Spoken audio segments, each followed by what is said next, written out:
Hello. I felt like a news person when I said that. Hello. I am back again for another session of streamlining and organizing the hobby room. So today, I think I'm primarily going to focus on those two pull-out drawers that I have. I don't have I want to get rid of 50% or whatever. I just want everything in there to actually have a purpose. And I know that having little compartments in containers can be really handy because it keeps things separated, but there can also be this natural inclination to just fill all the gaps. And I want to fill the gaps with things that I will use and not just, oh yeah, there's this black thingy that I think might have been for an old office chair that we got rid of 5 years ago, but it might be for a chair that we have, so maybe I'll just keep it in case it's useful. So yes, I'm gonna sort through that and I'll take you along with me. My husband put in the two white shelves that are on roller things so we can pull them out. I like this. So I'm gonna pull it out, clean, organize, and hopefully you will notice a difference when I'm done. Okay, let's pull them out.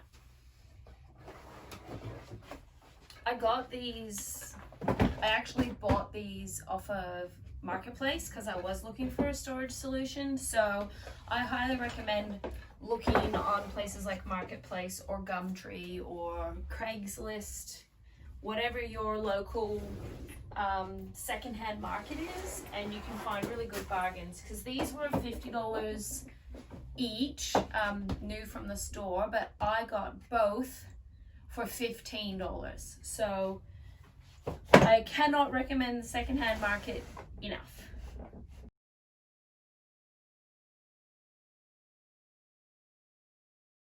I have a feeling that these are one of those good intentions, or I saw some other lady making hexies to make a hexie quilt and I thought I could use my scraps. This is like a good intentions craft. I could probably make a beautiful quilt that would end up looking fabulous and wonderful, but instead I think I should pass it on to someone who might actually really want to have a hexie quilt, because I don't think I really want one. Remember what I said yesterday? I said it's better to deal with one part at a time than to try to do everything in one go.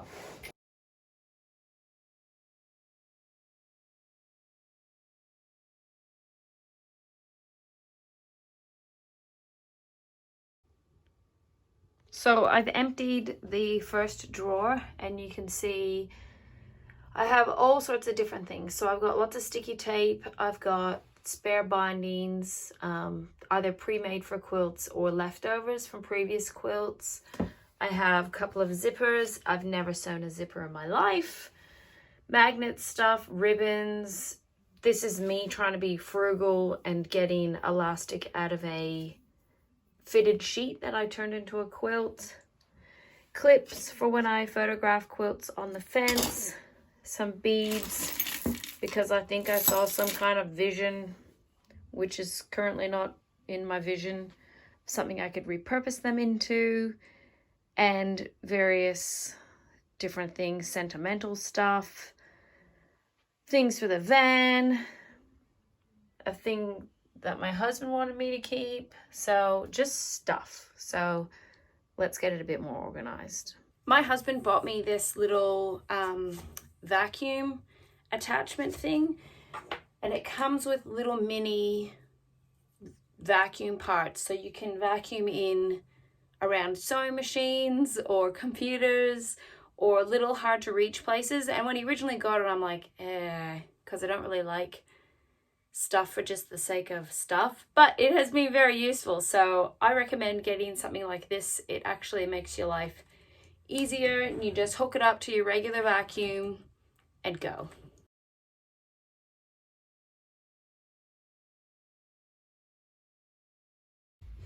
In case you were wondering, which you're probably not, and you didn't ask, but I'll tell you anyhow, My family is watching a movie upstairs, so that's what you can probably hear.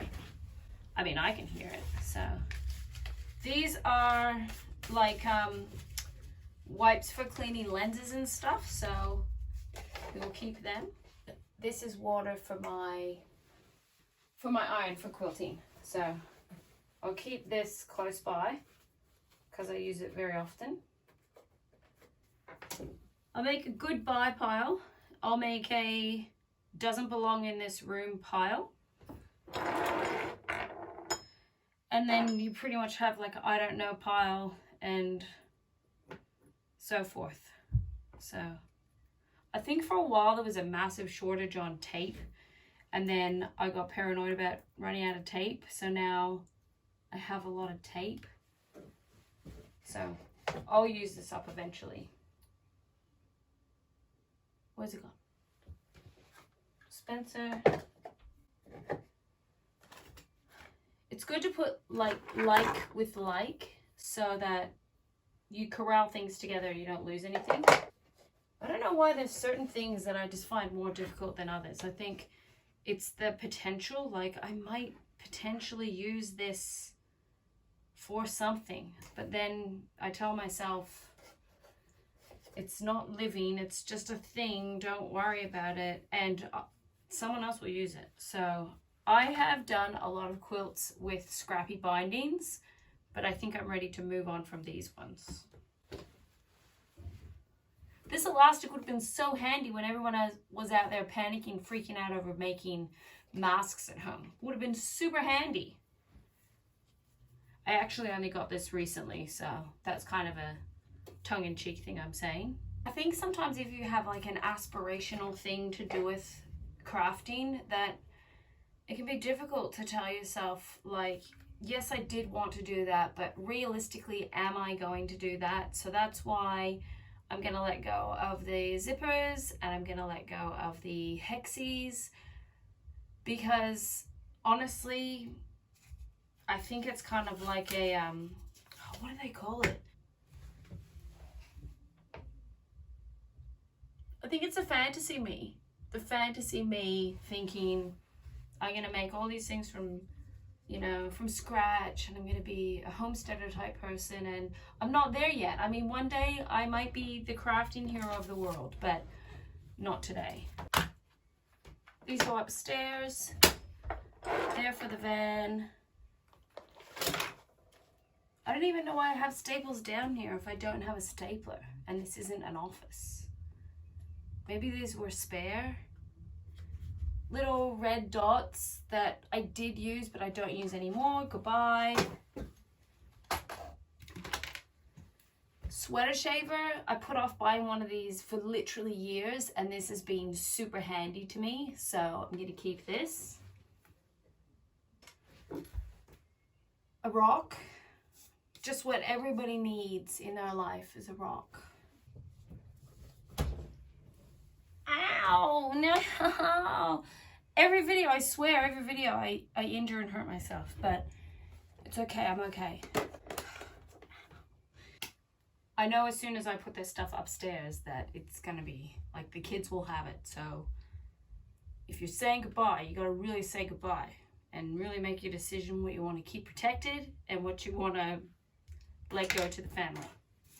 These things, you can't trust them. They tell you they'll just stick on a wall and peel off. That's a lie. Don't believe them. How ironic that the things that ripped off half my wall were stuck to super glue. I find that ironic. I don't really know what to do with these because they were useful and I did use them and I do like them, but some things are harder to get rid of than others. I'm going to keep them for now. I need to think more about it. I'll put my super glue with my glue sticks. This is my idea of one day I'll knit socks or something, and I just don't think I will. So someone else can have that. The beads. See, I've seen people make like little garlands and dangly-ish things. So surely I could do that too.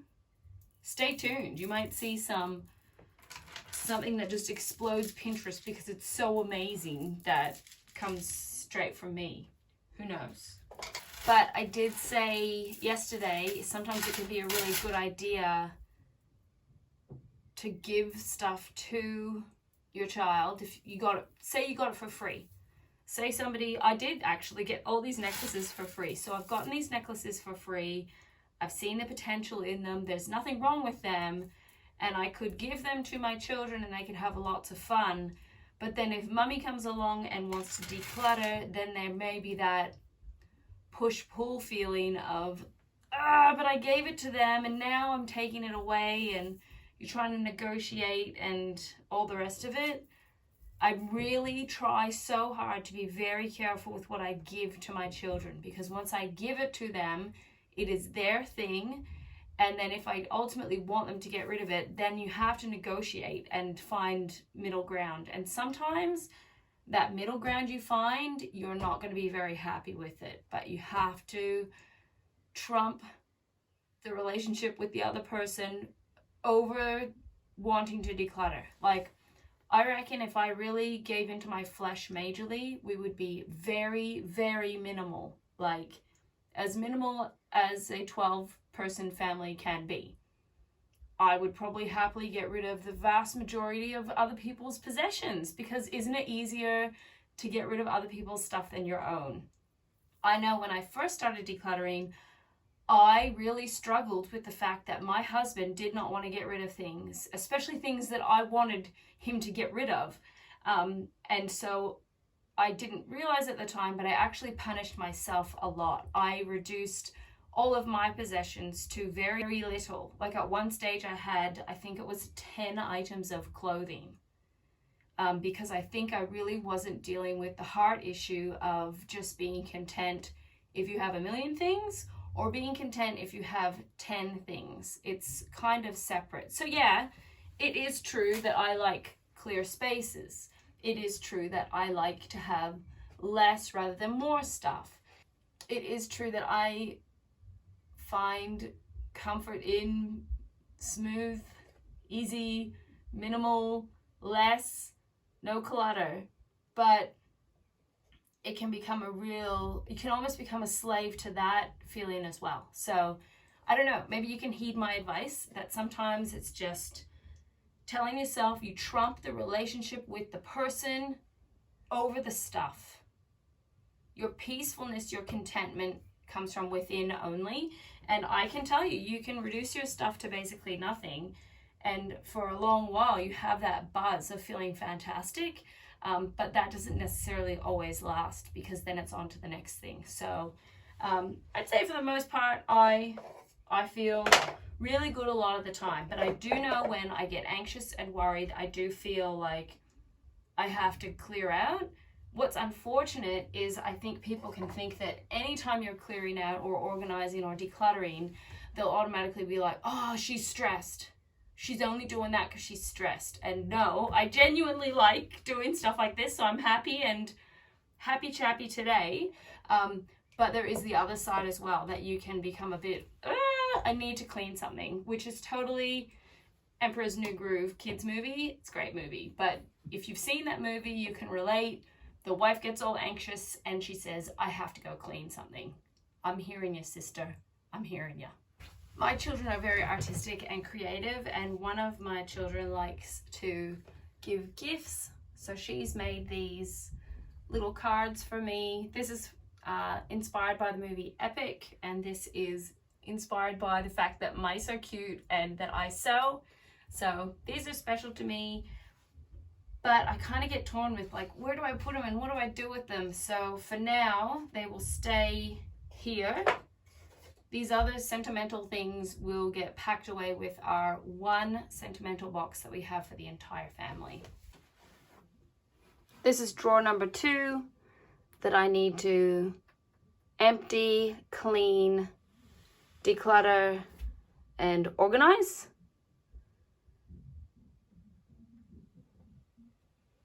I already know this one's going to be harder.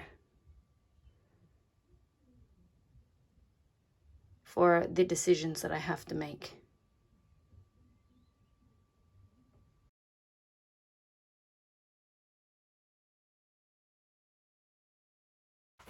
It's interesting to see my journey of, like, I know I really like miniature things and I love op shopping, and my journey of like the things that I used to collect and the last little things I have left. It's like, but I'm a big girl and I can decide today what I'm going to keep and what I'm going to get rid of. I'm already finding some stuff that actually needs to go in the top drawer, so just in case you're thinking what you're doing, that's what I'm doing. I used to have tubs and tubs of buttons, and now I only have these, so that's where I see the changes I've made. But still in here, there's buttons that I haven't used and I don't think I'll use ever, like Christmas themed buttons that I should give away on my Buy Nothing group to someone who will use them. I love Buy Nothing groups. I reckon it's so great keeping things out of landfill. Decor. Decor is difficult for me. I do use these things different times of the year. I just have that one triangle shelf that I put stuff on. And most of the stuff I got from, I bought secondhand as well. So this is a matter of me, I'm putting like with like, so things that are similar, I'm keeping together, and I'm not gonna keep everything. So I got a lot of bunting type things that a lovely friend and my daughter have made. So I'll keep them all together. Oh, and ribbon. More ribbons. This is why it's really good to periodically go through your stuff, because you can find the same thing in different areas. It's better to have it like all together. When my brother and sister-in-law got married, they had a photo booth, so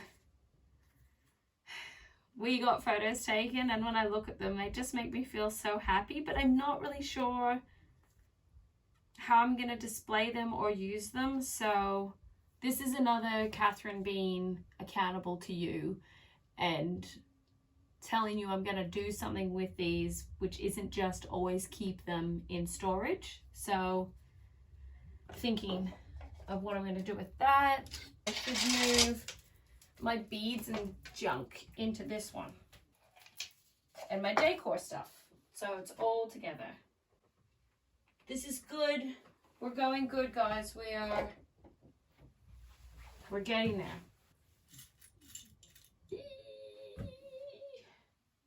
Sentimental. This I recently was given and I was like, oh, I'll totally use that for Christmas, it'll be awesome. Didn't use it, so goodbye. Tags for Christmas, and I'm like, ugh. We packed away the Christmas stuff yesterday and now I found more Christmas stuff, which I think happens to everybody. So this will go with our Christmas stuff. Sentimental. These I'm torn about. We got these many years ago when we went to like a Lego meetup, because we really like Lego. I only have them down to Claire, and mine is missing, which drives me crazy because I'm one of those people that says, I never lose anything, and then I lost my name. So I don't know. I have a feeling, because you know Murphy's Law, chuck this away, I'll magically find it. So that I think is another thing that can make people get stuck with not decluttering. The thought of, what are we gonna do? And I bet you, if I ask my husband or the kids, they'll be like, just keep it. So I don't know what to do with these. I could give them to the individuals that have them, but then what are they going to do with them? And am I going to find them chucked on the ground and lost and sucked up with a vacuum cleaner? Don't know. I will ask about these. Sewing machine accessories are kind of the bane of my existence because they come with the sewing machine, but how much of this stuff do we end up using? So for now, they survive.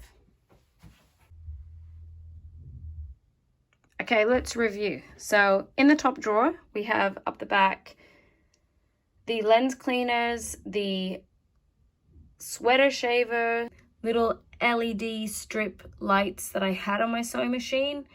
I'm not sure if we're going to put them back on or not because the cable kind of gets in the way. Candle, markers for birthday cards. In here is little Girl Guide badges that I have a project planned for. So repurpose this box, keep them safe in there. The murder wall hooks are there. Essential oils, glue sticks, super glue. These are like little extra like brads and pins and things to make stuff. They all stay there.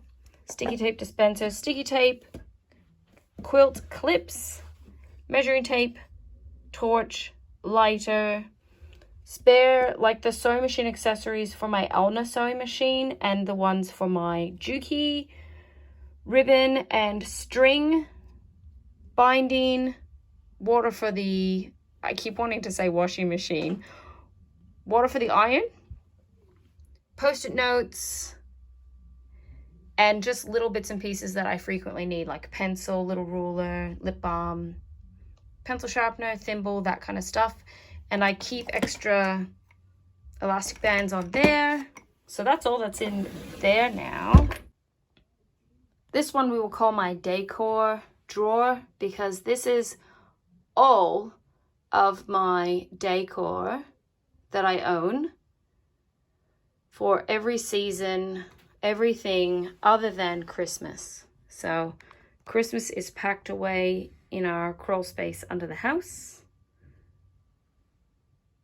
And then I have all of this free, which kind of makes me go, woohoo, I can go op shopping. So if you're watching this, Claire, woohoo to the op shops, hey. And this is my pile of get rid of, put in the shed, put with the Christmas stuff, stuff that goes in the house for the van, sentimental stuff, things for my little girls to play with in the van as well, up in my little box. These, I think, came with that cabinet that we built for the girls' room, so I have to find out if they were spare or if we need them. And these, I'm going to be a brave girl and I'm going to actually ask the people that own them if they want to keep them, and I'm going to let them be their own people and keep what they want. So I think there's that saying, done is better than perfect. And I know as a person who tends to want to be a perfectionist, it is sometimes difficult for me to go, just do the thing, do your best, and then let it go. Instead of fluffing around with it for 10 hours or procrastinating doing it at all, because you're like, when I get that proper container, when I get that proper storage area, when I live in my dream home, when we do the renovations. There's a million reasons why I think people who struggle with perfectionism, or it can even be decision fatigue. You've made a million decisions. You're decluttering and you're deciding and deciding, and that you can start to get a bit like weary, like, when's it going to be over? And you know what? I don't think it's ever over. I think we need to enjoy as much of our lives as we possibly can, because none of us know when our days are up. So I hope that my video gave you a little bit of inspiration or a bit of insight into how a person who has decluttered for a really long time declutters. And thanks for joining me today. I hope you will subscribe, because obviously I've now done like 2% of my house and I have a whole rest of the house to do. And I have 10 children to look after and a lovely husband to pay attention to. And I also have a ton of homeschooling planning coming up. So that's why I'm kind of motoring along with getting this kind of stuff done so that we can get cracking in 2021 and have another great year. So until next time, take care and I will see you soon. Bye.